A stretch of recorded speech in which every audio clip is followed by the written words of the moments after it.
To move the material to and from your earthwork sites, you would basically create a haul road. So you have two methods to create the haul road: either create it or convert it to the haul road.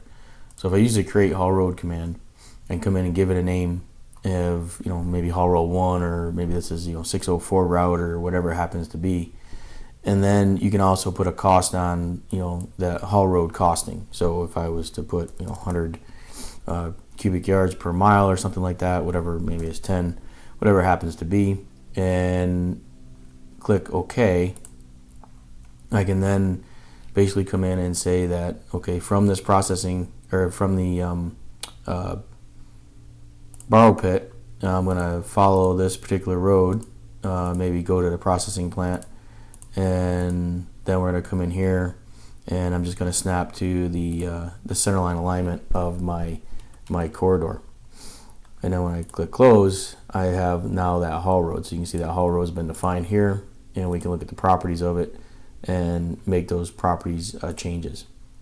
Now you can also convert a haul road simply by using the convert to haul road command.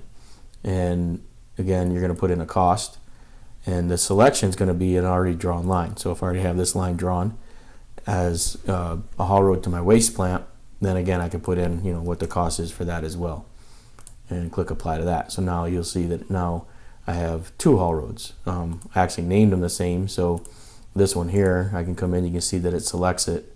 If I go to properties, I can come in and we can rename that as to the waste plant.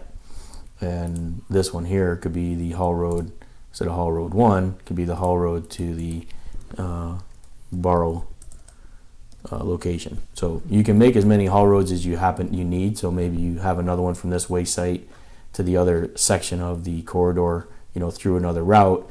And when Business Center runs the analysis, it'll determine what is the best location and distance to haul that material based on costing.